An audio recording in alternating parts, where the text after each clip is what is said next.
How dare you steal my spotlight on my wedding day? That's the gasp that cut through the ceremony as Amara, in a flowing sapphire gown, stepped into the spotlight, her every move echoing with decades of unspoken pain. The room stilled. Tracy froze, lips paling under her bridal veil, as the strains of a haunting piano melody filled the hall. Without a word, a striking stranger, an elegant white CEO, extended his hand. They danced. Under the soft glow and softened gazes, Amara glowed from within, radiating resilience and grace. Something shifted, something powerful. This is just the spark. Want the full journey of how a young black pianist transformed her heartbreak into triumph? Hit subscribe so you don't miss a beat. And tell us where you're watching from in the comments. Your voice matters. Stick around. The story gets even more gripping. Amara stepped onto the polished courtyard stones, her black hair falling straight down in a sleek curtain, her dark skin carrying a quiet pride. Yet beneath that pride was a weight. The elite academy, a world of marble columns, gleaming windows, and manicured lawns, felt like a gilded cage. She adjusted her scholarship badge and moved toward the crowd, her slender fingers tightening around her piano bag. Every step echoed with expectation. Around her, laughter and chatter filled the air, but none of it reached her ears. Inside, her heartbeat was loud, demanding attention. At the ceremony's center, rows of white chairs faced a raised platform. Amara froze as an usher stepped forward and pointed to the scholarship students' table, set apart from the VIP section. Heads of polished brass gleamed while she and three others, a quiet Asian girl clutching a book, a tall Latino boy standing stiffly, sat separate from the privileged gathering of wealthy parents and ivory-clad girls. She swallowed, tasting the dust of exclusion, a tight throat, eyes burning. The true sting arrived when a white administrator, hovering in heels, leaned toward her. With a gentle tug at her dress, he whispered, "Are you sure you're in the right place?" His tone was soft enough to avoid notice, but it carried a blade's edge. Amara nodded, voice buried in her chest. She straightened her shoulders and lowered her eyes, refusing to crumble. The shift in her breath felt like waking up. She was here by merit, not invitation. The ceremony ended and she followed the mass of students toward the music building. A corridor of stone arches opened into a practice room behind glass doors. Jazz chords escaped through the windows. As she reached for the handle, she noticed a cluster of other girls. White, polished, confident. Tracy led them, her blonde hair arranged in waves, her lips curved in a smirk. One girl nudged Amara's piano case. "Practicing for your scholarship gig?" she jeered. Someone shoved her case, and Amara caught it, chest tightening. She watched as their smirks widened. They watched her recoil, but she did not flinch. Inside the music room, Amara shut the door and slid her bag onto the piano bench. She pressed a key, closed her eyes, and felt the familiar thrum of sound surge through her. She let it steady her. Her hands lifted as she practiced a passage quietly, the melody her anchor. The room's acoustics carried every note, and she welcomed the solitude. Mr. Daniels, the music teacher, entered and clapped quietly. "Good to see you, Amara. A reminder. The annual talent showcase is coming up. Division for piano and vocals. Winner earns a summer scholarship to study abroad." His eyes briefly glowed with pride. "You should think about it." The thrill flickered in her throat. It was a chance to belong, a chance to prove she belonged. Amara gazed toward the glass doorway. Through the reflection, she glimpsed Tracy's silhouette tighten, her lips flatten. The challenge was mutual. Opportunity for Amara, threat to Tracy's dominance. In that glass pane, under fluorescent lights, Amara made her choice. That evening, Amara returned home, stepping into her small apartment where piano music and colorful posters surrounded her. Each poster marked a competition she'd won. In the safety of her sanctuary, she traced the keys with her fingertips, whispering, "I will do this." The voice cracked but held firm. Around her, shadows of self-doubt lingered, but she held them at bay. The next morning at school, she arrived early with sheet music held tight. She walked past glimmering lockers and stopped at room 112, her practice space. She lifted the banister and smoothed the score, a Chopin concerto she loved, and began practicing the introduction. Her posture was straight, her tone clear. Midway through, she felt a familiar unease. She glanced at the door window and saw Tracy standing just outside, arms crossed, expression cold. Tracy's lips barely moved, but her eyes said it all, watching, waiting, judging. Amara swallowed, her throat dry. She stood and walked deliberately to the window. Through the clear glass, their eyes locked. Tracy sniffed, turned, and walked away. Behind her, the corridor was patrolled by confident voices and footsteps. Amara watched the door latch and closed her eyes. Her heartbeat calmed. This isn't just a show, she thought. It's survival. Then she returned to the piano. Between classes, Amara met Mr. Daniels in his office, the smell of polished wood and sheet music lingering. He offered a warm cup of tea. Amara, I know you saw her, but you belong here. You earn that desk and respect. His voice was soft but unwavering. She nodded, reaching for courage. I'll sign up, she said. It came out low, almost soft, but he smiled and scribbled her name on the sign-up sheet. The bell rang. Amara rose, carrying her music folder. Down the hall, the chatter stung. She thinks she's special. Just a scholarship kid. But she walked taller, pushing each word down through grit and focus. She felt every eye on her, but she locked in on the piano pieces and the dream beyond. That night, as she practiced Chopin till her fingers stung, the lights dimmed and her reflection twisted on the lid. She imagined Tracy's face in the black surface, her sneer, her doubt, her fear of being outshone. Amara took a deep breath. She lifted her hands again. Each chord rang out, loud, confident, determined. Amara's first week at the academy ended with a stormy afternoon sky, dark clouds rolling behind the glass-walled music building as she carried her piano case down the hallway. The polished lockers reflected overhead lights, their gleam underscoring a cold brilliance that reminded her how out of place she still felt.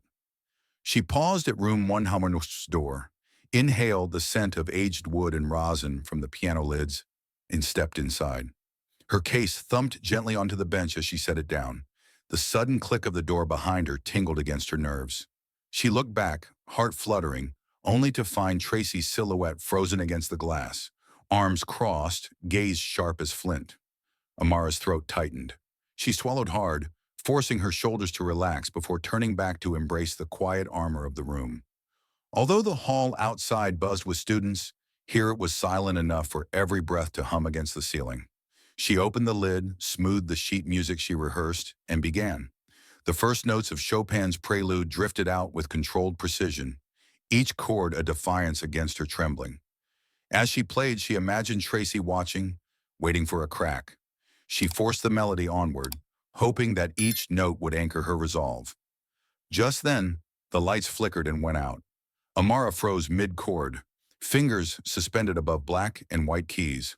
A low murmur traveled through the darkness, followed by the faint sound of conversation, a collective smirk in their voice. The circuit breaker had been flipped deliberately.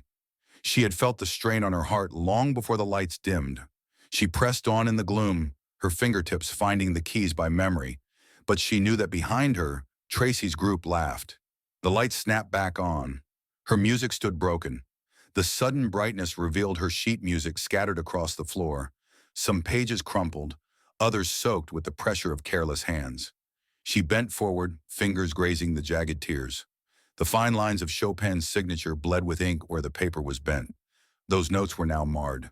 A pang shot through her chest. She forced herself not to shout. No. She straightened, scooped up the fragments, and slid them into her backpack with careful precision. Each torn page pressed against her ribs like a reminder. They would not erase her. Outside, the hallway cracked with laughter. She stared into the glass, the reflection of her cleaned-up sheet music dim in her eyes. Then she inhaled, pushed the door closed, and retreated to safety. Folding her hands on the piano bench, she let the silence return, but her breathing remained shallow. She remembered her father's words. Your music is your soul's voice. Don't let anyone silence it. So she played softly, each chord a reclaiming of her spirit under harsh lights. The door swung open again. Mr. Daniel stepped in, brow furrowed. Are you all right? He asked, his voice taut with concern. She nodded, though her jaw was set. He picked up a torn sheet inside. Amara, I want you to know that you're not just another musician here. You're exceptional. You deserve this stage. He paused, gaze lingering on her with quiet urgency. Stay in the competition. You belong. She closed her eyes, remembering her promise. I will, she said, the word firm but soft, like a vow. The hallway emptied before midnight, leaving the practice room as Amara's solitary refuge. Under the dim lamp's halo, she redoubled her practice. Her hands ached. Her wrists throbbed. Fear of failure drifted in her mind. Yet she pressed on, replaying every phrase until it resonated with honesty. Her reflection in the window wavered between determination and doubt. When the final chord faded, she straightened, fingers trembling. She exhaled, and for the first time in days, a spark of pride warmed her chest. Morning arrived with indifferent brightness, the corridors alive with chatter. As she passed through the hall, she noticed Tracy's group watching from their usual spot. Their comments, faint but barbed, followed her. Here comes the underdog. Scholarship girl thinks she matters. Amara stiffened. She didn't respond.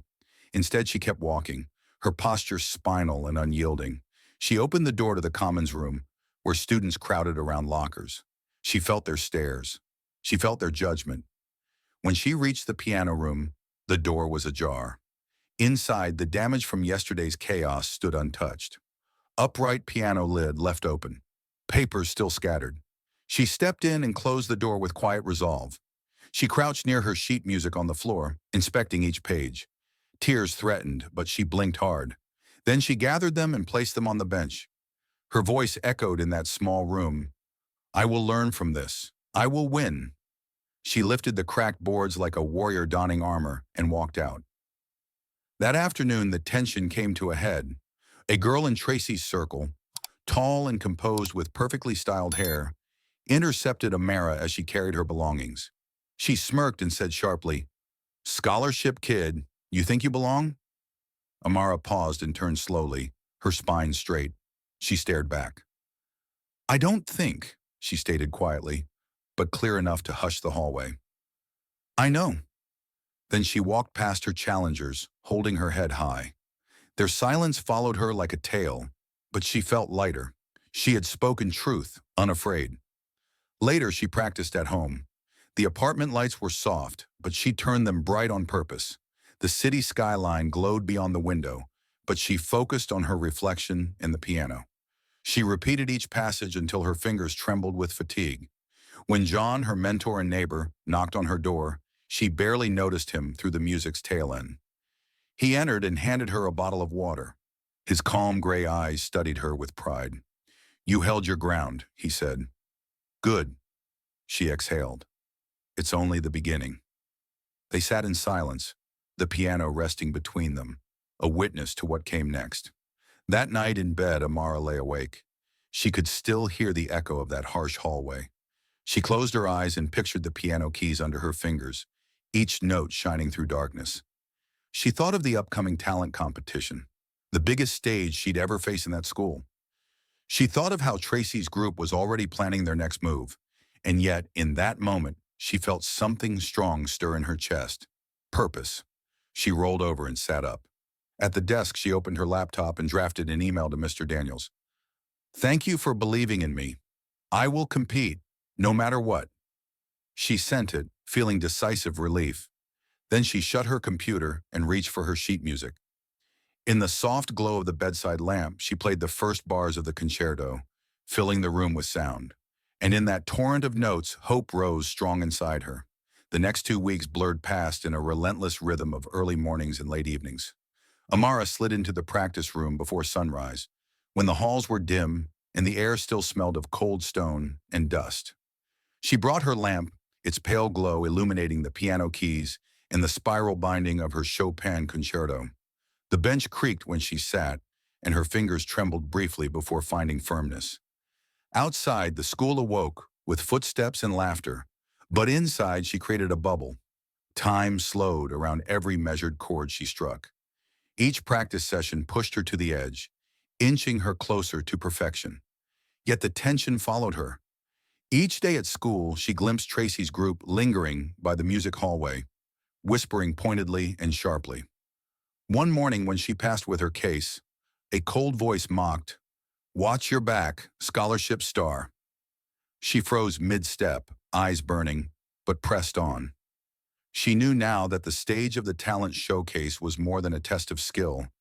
It was a battleground for her dignity. She inhaled and exhaled, recalling her vow to Mr. Daniels. Today she would not hide. Her music became her shield and her banner. That afternoon she entered the practice room and closed the door. The room was warm, its wood panels glowing under recessed lights, and she felt a surge of calm. She opened her sheet music and began again. But halfway through the first page, the lights went dark and a crash echoed outside. She froze. Her breath caught as the power flickered on. She stepped over scattered notes on the floor and saw a broken chair leg lying across her music. She remembered the weight of that strike and realized Tracy's group was stepping up their threats. A dull ache pulsed in her chest. She sank to her knees, gathering her torn music like a lifeline, determined not to let her world shatter again. Mr. Daniels appeared in the doorway, his face pale in the low light. He hurried over and knelt beside her. "Are you hurt?" he asked, worry slicing through his tone. She offered a calm nod. "I'm okay." Together, they tucked the paper fragments back into the binder. He rubbed the back of her hand and said, "You belong in that showcase. I'll talk to the dean." She shook her head, voice quiet but resolved. "No, I want to do this, even if they break everything around me." His eyebrow lifted, but he didn't argue.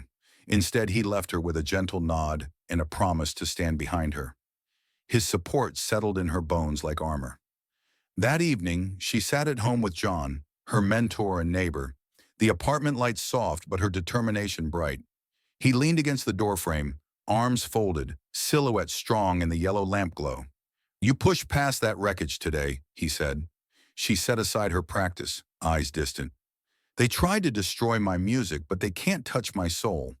John nodded, stepping forward to offer his shoulder. "No, but they'll try again. Be ready." His warning crackled between them. She looked at her hands, thin but capable. She swallowed and said, "Then I'll be ready." The next morning, the hallway was thick with gossip. As Amara passed, she heard, "She's crazy if she competes," and "I wouldn't trust that girl." But now those voices fueled her. She moved through the crowd with a calm defiance, embracing the weight of their doubt.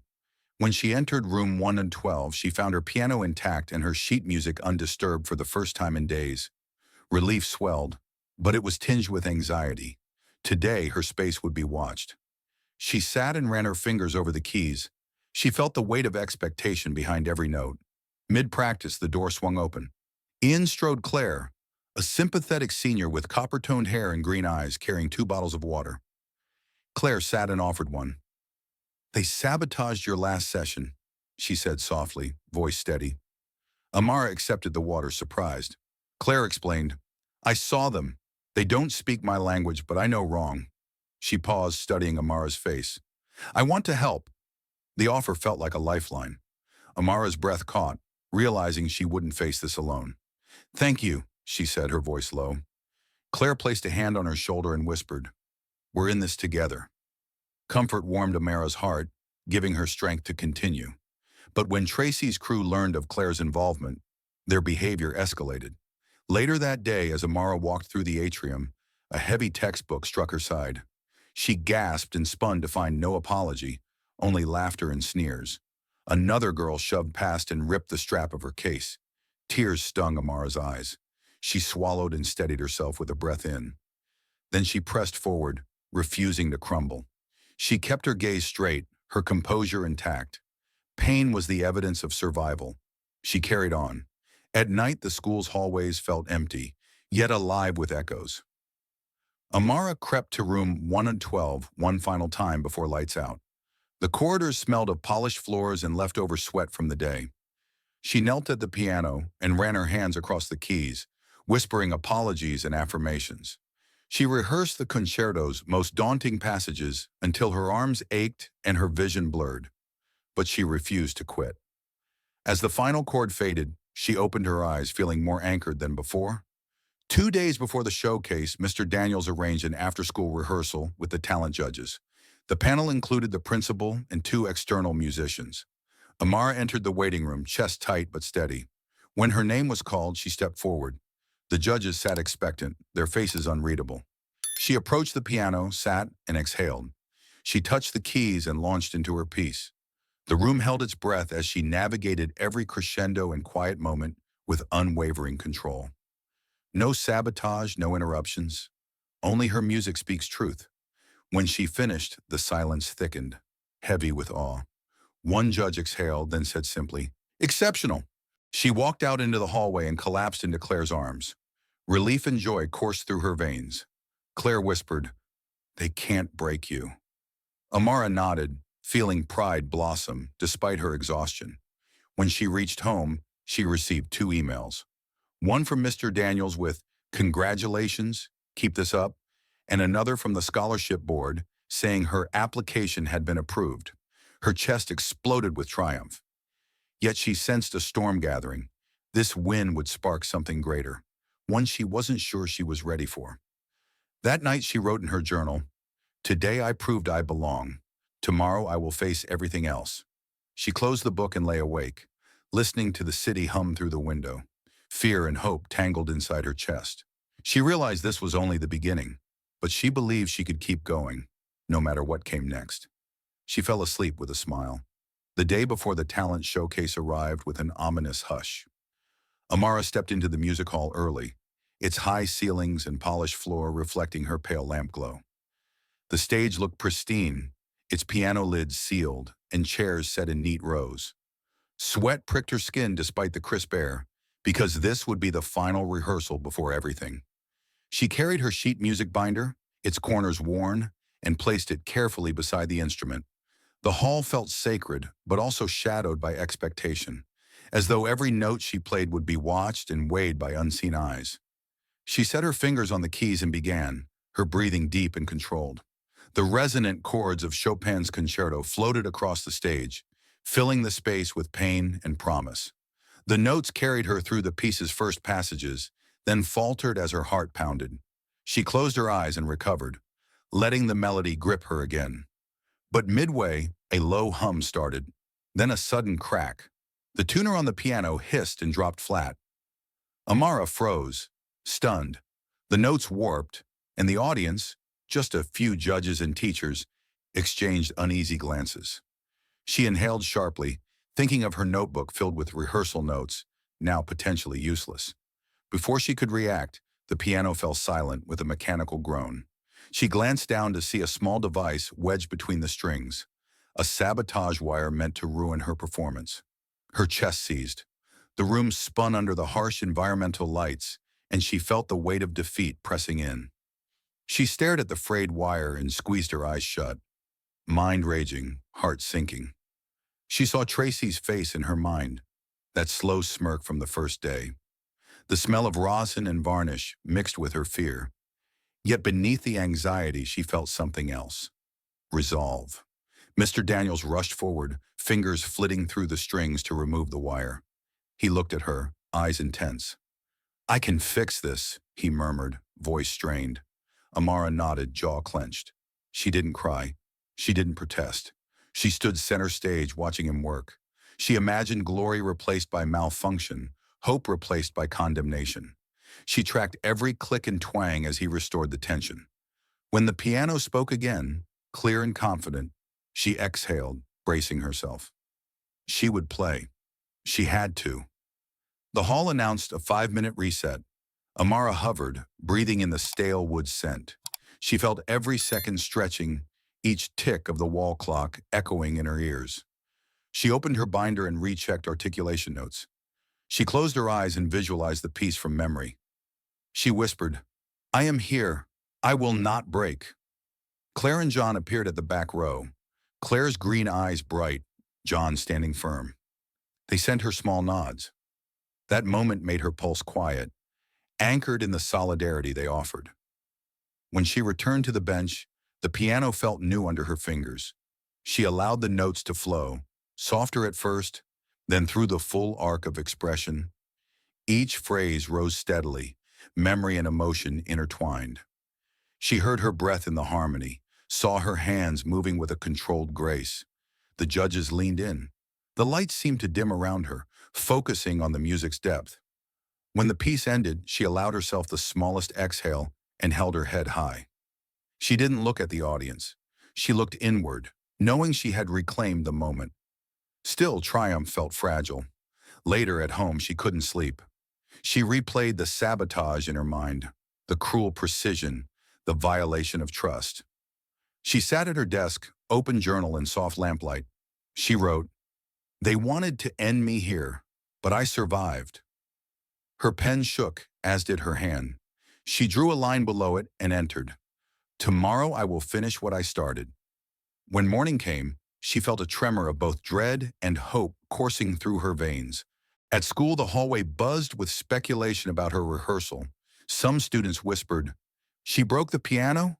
Others offered, "She still plays on." She didn't respond, but her eyes skimmed every face, measuring curiosity and admiration. She passed the music office and paused, looking at their old battle lines. The mirror-lined wall, the scoreboard of past winners. She felt a surge of ownership of that space, as if she had claimed part of its history back. In that moment, she understood how far she'd come, and how much was still at stake. The final evening arrived with a quiet thunder. Chairs filled under the stage light. Backstage voices hushed. The air smelled of polish and nervous perfume. Amara stepped onto the stage in silence, her presence dim but poised. The piano sat waiting, its ivory keys gleaming under the stage lights.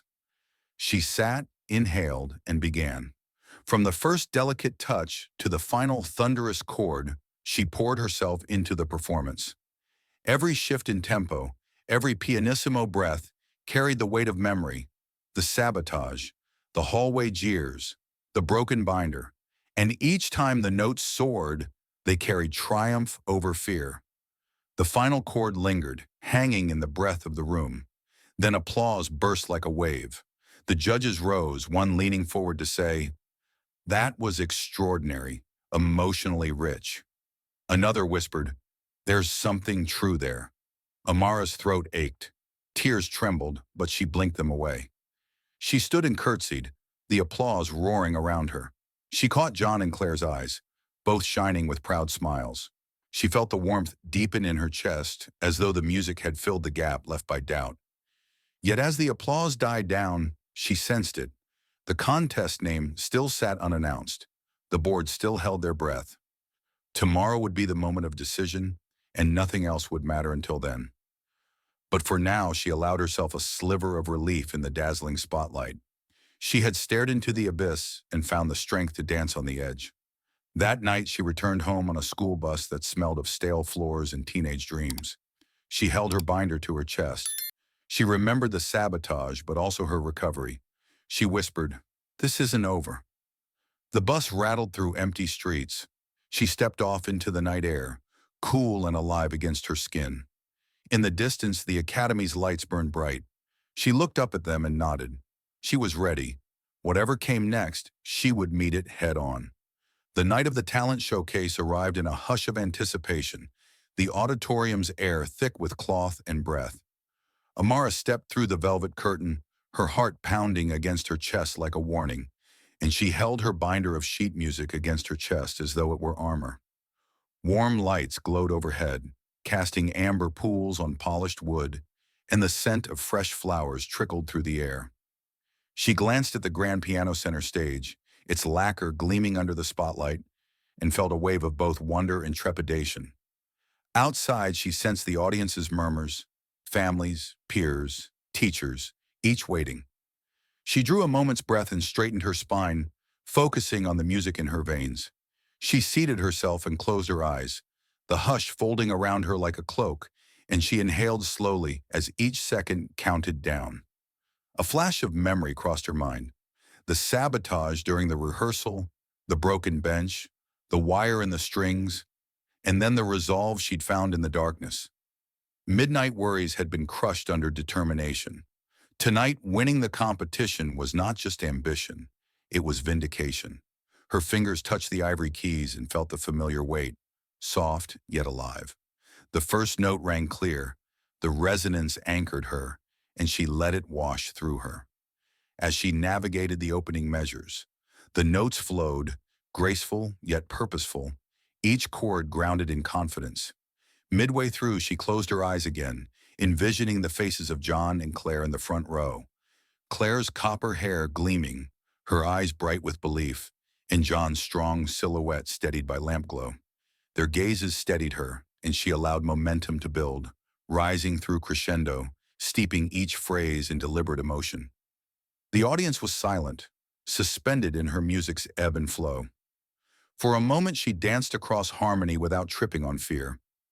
Then the unthinkable happened. A mechanical hum crept under the melody, growing, and shifted the chord beneath her fingers.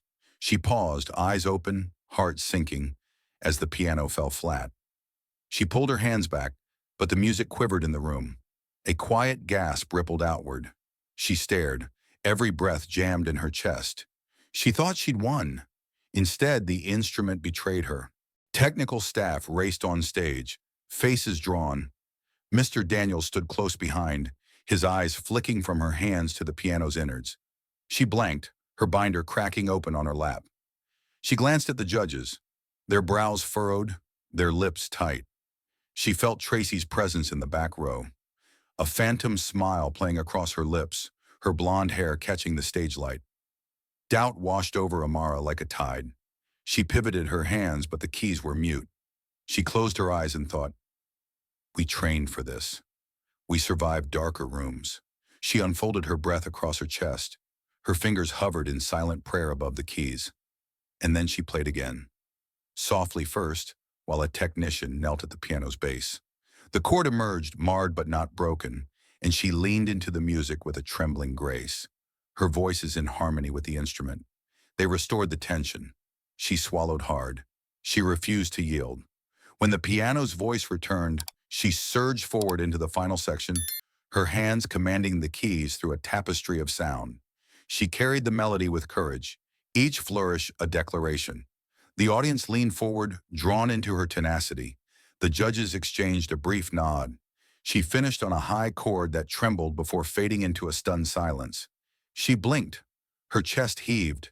She swallowed the lingering note and rose, voice steady, eyes bright. Applause broke like a wave, thunderous and lasting. She felt herself buoyed by it, though her hands shook inside her gown folds. The judges rose and described her finale as haunting resilience and masterful recovery. She allowed herself a thin smile and curtsy. Claire rushed up, tears of pride shining. John's hand pressed her shoulder. She believed she had won every heart in that moment, but she still didn't know her name would echo tomorrow. After the performance, backstage felt unreal. Bright lights and emptiness, her breathing echoing. She pushed her binder into her bag and steadied her reflection in the black glass of a monitor. She tapped her chest, feeling the binder's edge under her ribs. She thought back to that first day, the whispered insult, the judge's nod, the flash of sabotage. Now, after reclaiming every note, her hope strengthened. She believed that tonight would end differently. Yet as she exited the building under dim exit lights, her phone vibrated. Her throat clenched when she read the message subject line. Video leak. A link followed. With her stomach twisting, she tapped it and watched a clip where someone's phone recorded her mid-piece, with a subtle backing track layered over her playing. There was no chase, just enough of her melody and synthetic orchestration to taint the rest. Comments scrolled fast. She cheated. What a fraud. A knot formed in her gut. Panic rose. She clicked away and turned toward the bus stop lights, her steps slow. On the ride home, emptiness pressed from behind her eyes and she felt each bump on the road as a note falling flat. She texted Claire, "Cut my voice in the show. I don't know what to do." Then she deleted the message. What would Claire do? What would Mr. Daniels say? She stared at her reflection in the bus window, skin like polished ebony in the theater of streetlights. She could not pretend she wasn't shattered, but she had not lost her soul. At home, she walked through the quiet apartment and set her binder on the table. John descended from his room with cautious eyes and he said, "Video?" She nodded, voice trembling. He switched on the light and sat beside her. Together, they watched it bounce across the screen again. He paused it at a frame where she hovered over keys as backing music ran. It's bad, he said, voice firm. But people can still believe you. You did this with your hands. She closed her eyes, tears falling. I know who I am, she whispered. His hand covered hers. Then fight from certainty, he replied. Morning dawned pale and cold. The school buzzed with hushed tones about the leak. Lockers flew open, whispers spun. Amara walked to the music office, bag heavy on her back. She'd planned to retrieve her music before the announcement, but her fingers cramped around the binder. She breathed and entered. Mr. Daniels stood there, face reading both pride and worry.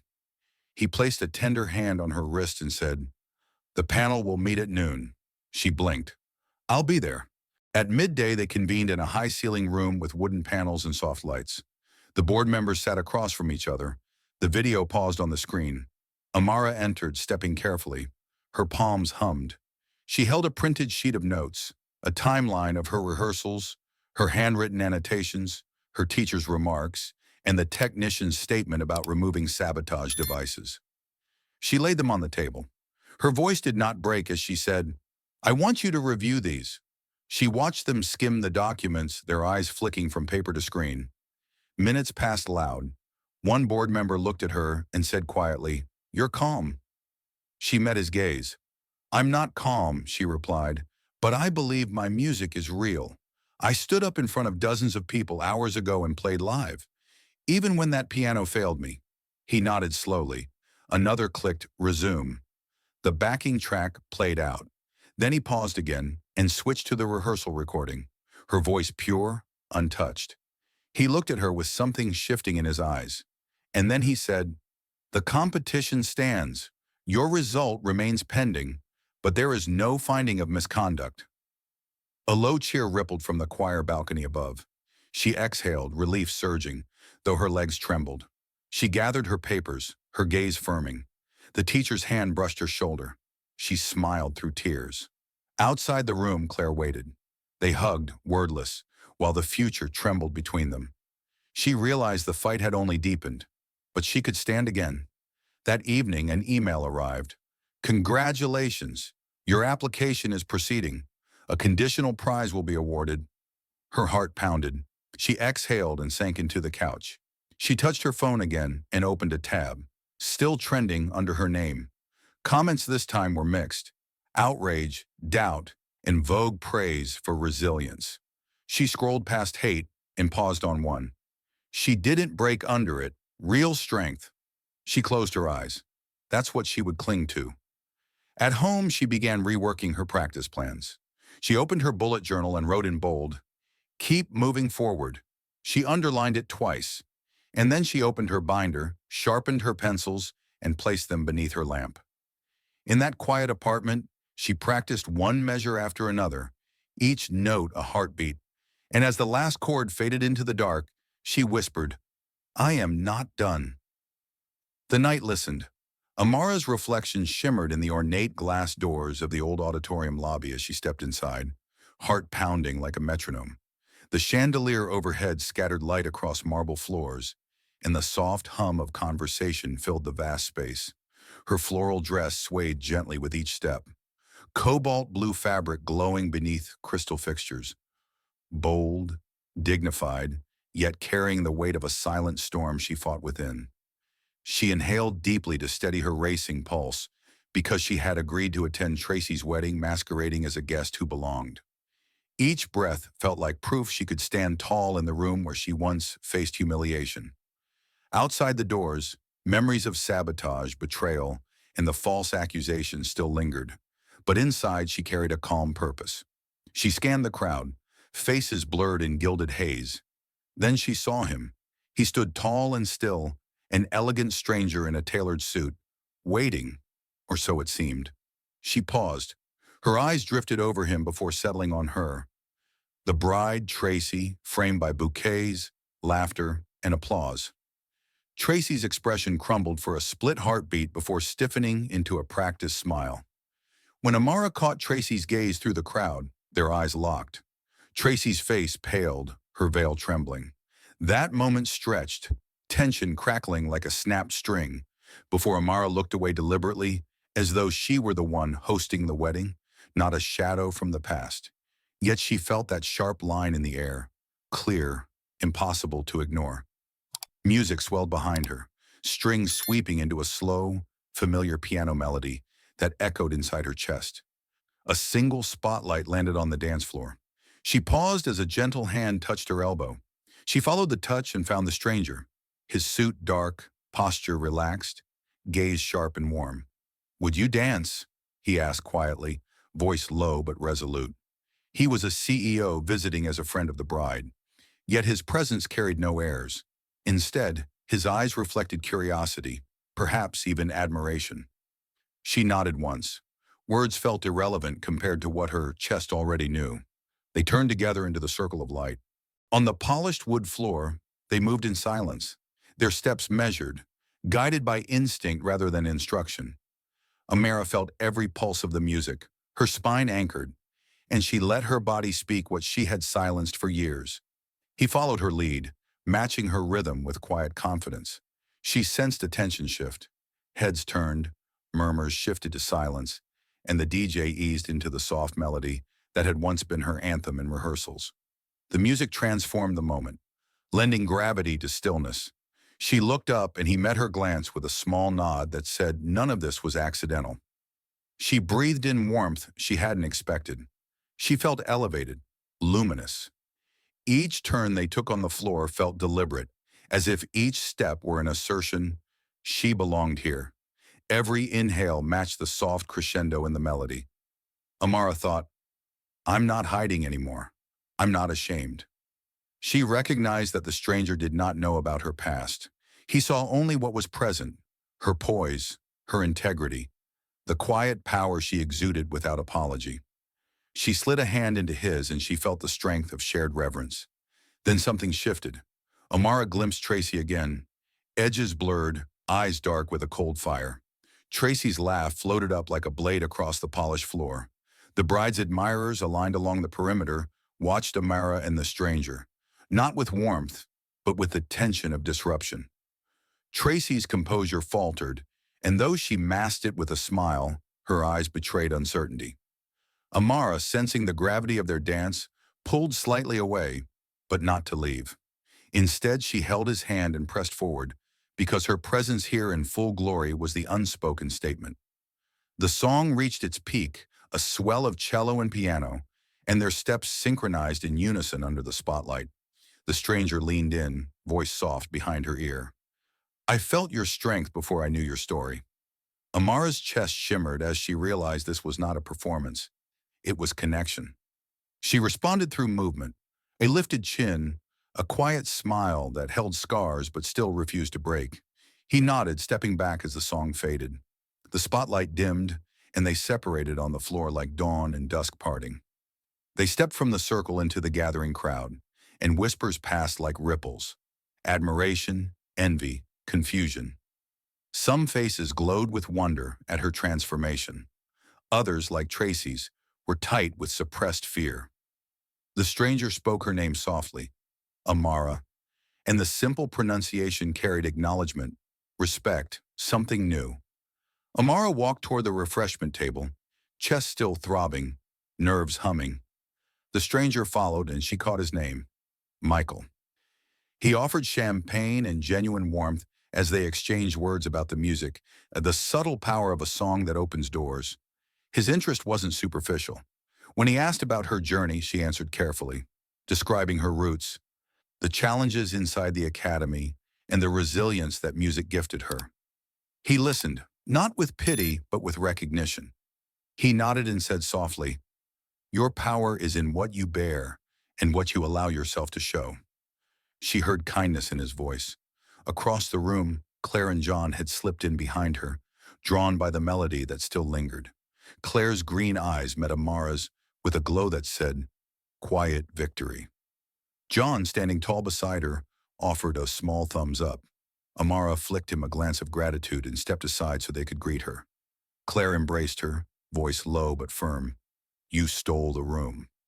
John nodded, adding, "And you held it." Their presence grounded her as the buzz of the event resumed. Michael excused himself to find Tracy.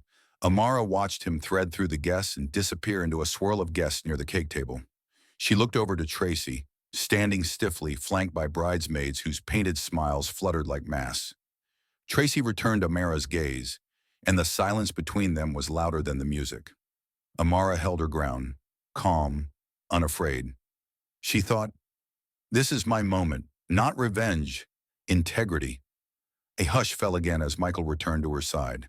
He opened his mouth, paused, and then simply said, "You should dance again sometime."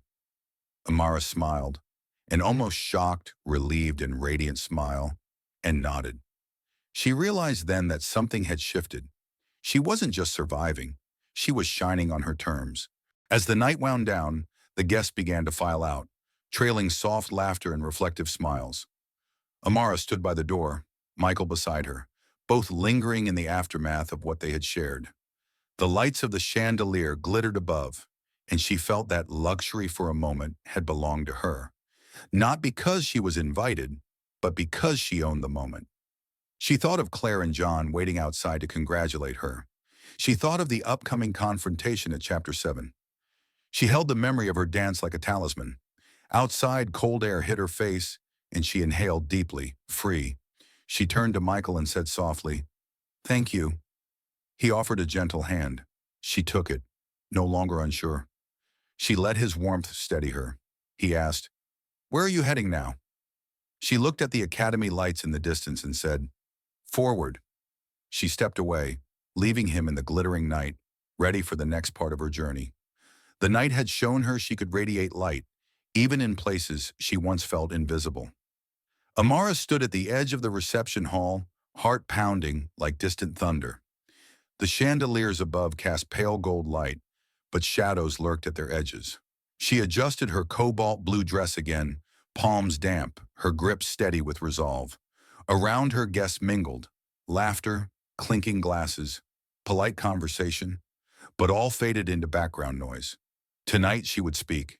She would end the silence. She scanned the room, eyes resting on Tracy across the floor. The bride wore white yet looked drained, lips pressed tight. She stood beside her new husband, a man with a stiff smile and uncertain eyes. Amara inhaled, letting the air fill her lungs before stepping forward, every step echoing with intention.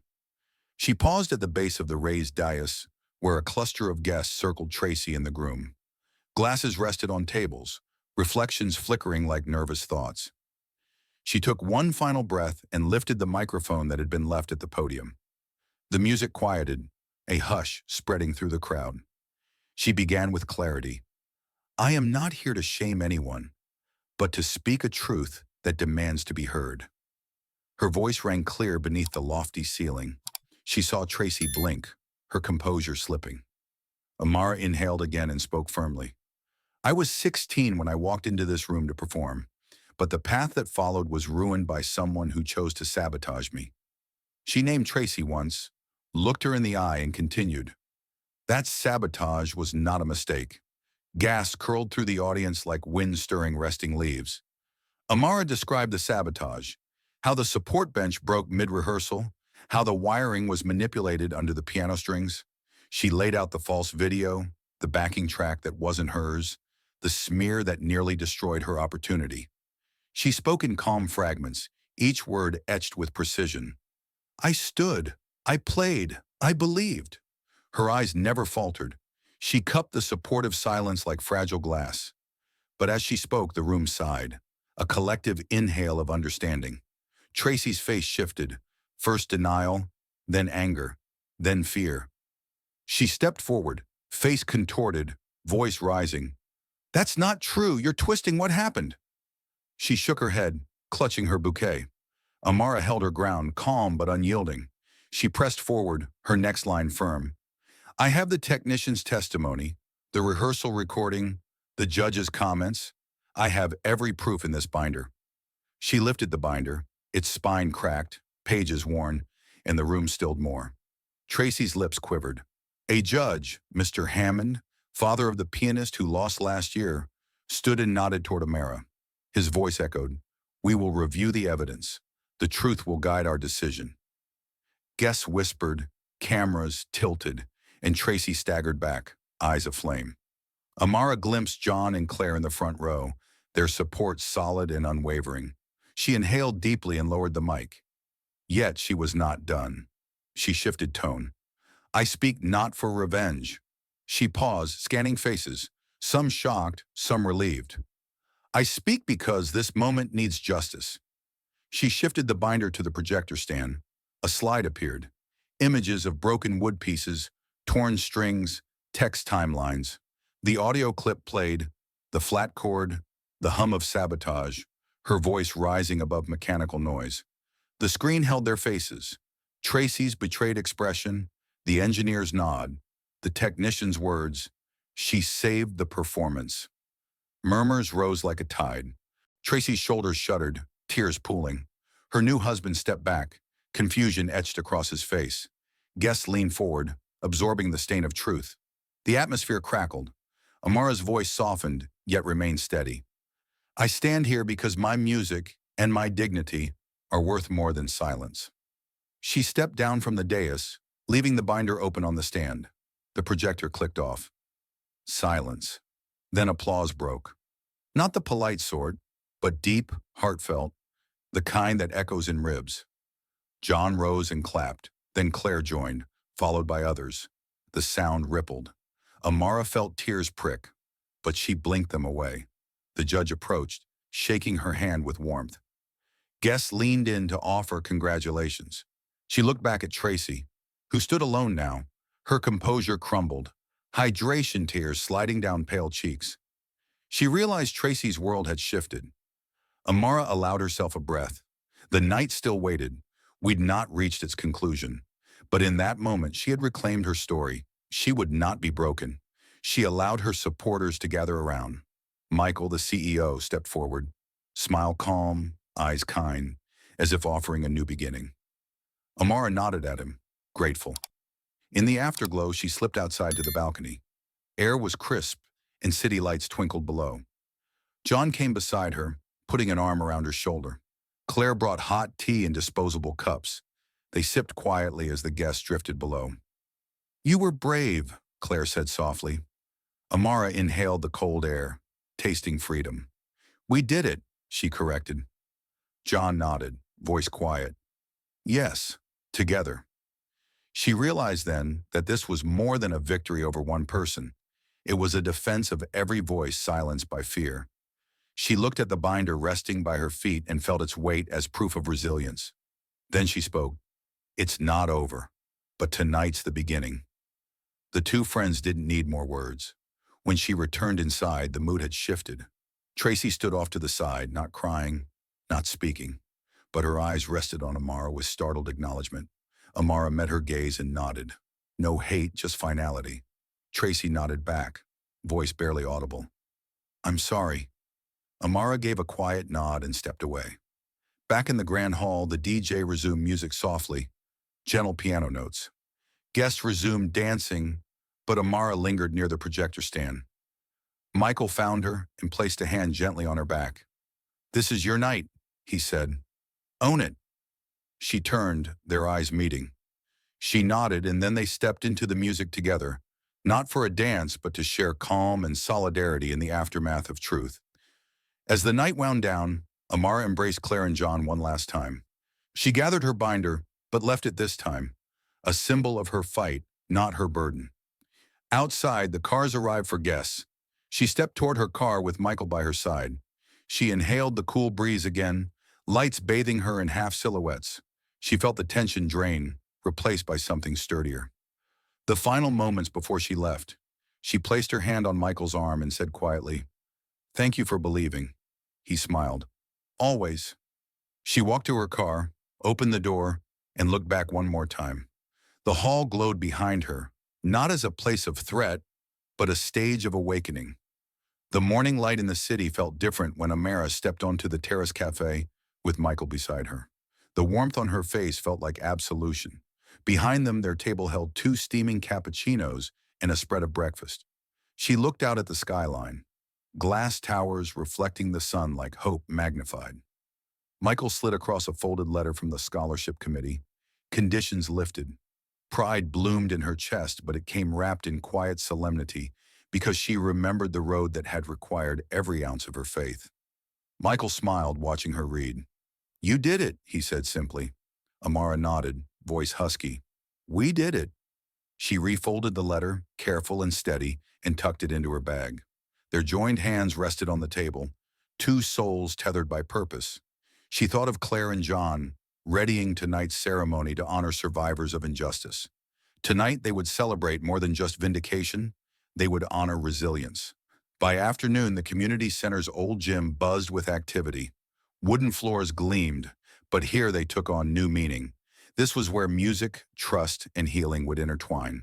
Amara and Michael walked in, greeted by children and parents alike, faces bright with curiosity. Claire passed them a schedule of workshops, piano practice, storytelling circles, mental health counseling. Amara's chest tightened with the thrill of actualizing her vision. She and Michael had built this together. The first session began under harsh fluorescent light. Amara stood at a small stage, glancing at a lagging piano, patched wall but loving energy. Children filtered in, shy eyes shining. She sensed their wonder. She opened with a gentle note, then continued with a brief story. How music carried her through silence and deception. How trust rebuilt her. She ended by inviting each child to press a key. One girl, dark-skinned like Amara at 16, cupped a trembling hand over the piano. Amara knelt beside her, adjusted her posture, and guided her with tenderness. When the note rang true, the girl's eyes lit up. It cracked something open in Amara, a mirror of her beginning. Behind her, Michael spoke quietly with a parent, offering support. Claire circulated, handing out mentoring info, sketching plans with others. John captured moments on camera, proof that dreams became reality. Amara concentrated on the girl's face and watched courage bloom. She thought, this is the sound of hope. This is what matters. No applause, but transformation. That evening, they held a small community showcase in the same gym. This time not for accolades, but for shared restoration. Families brought chairs close. A single piano sat on a carpeted square. Amara stood before it, body relaxed but expectant. She introduced Michael and Claire, acknowledging their roles. Then she began to play, a soft arrangement of her mentor's favorite concerto. The notes wove through the hall like threads weaving a tapestry, togetherness. She paused and invited the students to join in. Hesitant voices rose in harmony, simple melodies layered into her playing. She watched as once silent children became confident participants. Her breath caught. When the last note faded, applause rose. Quiet, intentional, full of truth. Tears appeared in her companion's eyes, reflecting pride. She met Michael's gaze. He nodded, eyes moist. John raised his camera, and Claire stood tall beside him. It felt sacred. This moment crystallized everything she had fought for, from discrimination and sabotage to vindication and reclamation. Here, under naked light, she was free. Weeks later, evening wrapped around the city as Amara and Michael walked home after late planning sessions. Streetlights glowed along their path, and she felt solid from head to toe. He paused, took her hand, and said, "We've created something meaningful." She nodded, leaning her head on his shoulder. "We have," she replied, voice quiet but rich. The partnership felt real, their shared mission no longer theoretical. It pulsed through that community center and the lives inside it. Every concrete decision, from funding to piano repairs, had built more than a program. It built trust. When they reached her apartment, she observed the simplicity of that space. Lived in, safe, hers. She placed her bag by the door and closed it. He asked, "What now?" She paused by the window looking at the city lights. "Keep growing. Keep shining." She turned, steady and resolved. He smiled and pressed a kiss to her forehead. Months passed, and the community center thrived. Amara's mornings were filled with practice, board meetings, and piano lessons for local youth. Michael's clinic extended mental health services for adolescent musicians. Claire launched mentorship groups, and John created a digital archive of their journey. In those shared spaces, Amara found gratitude and healing. Late one autumn evening, as leaves rustled outside, she played piano in the center's main hall. Only Michael, Claire, and John listened in quiet tribute. The chords floated, grounded by the warmth of friendship. She thought of Tracy, now distant, reduced to a lesson learned. No hate, no fear, only forward. After her set, she closed the lid gently and faced her friends. Claire held back tears. "You came so far," she said. Michael placed a hand over theirs, a silent vow. John stepped forward. "To all you've built, and more to come." They clasped hands beneath warm lights. In that small circle, her new life stood tall. That night, Amara returned home under a moonlit sky. She pressed a key on her porch piano, a small instrument gifted by one of her students, its tones soft and familiar. She closed her eyes and let the melody roll out quietly. She thought of her 16-year-old self, the scholarship girl in a gilded hall, brave, uncertain, determined. She nodded to the night, to her journey, to her strength. Her final thought fluttered clear. She had reclaimed her story. She had built a community around resilience, and she would continue unfolding new melodies, born from truth and sung into hope. Thanks for staying with Amara's journey, from her unforgettable clubhouse debut to building a brighter tomorrow. I'd love to hear your thoughts. Which moment moved you the most, or what message speaks to your own life? Please share in the comments. It means the world. If this story inspired you, feel free to hit subscribe so you don't miss our upcoming videos, and share this piece with anyone who might need a reminder of courage and resilience. Thank you for watching, and stay tuned. There's more truth and hope to come. See you next time.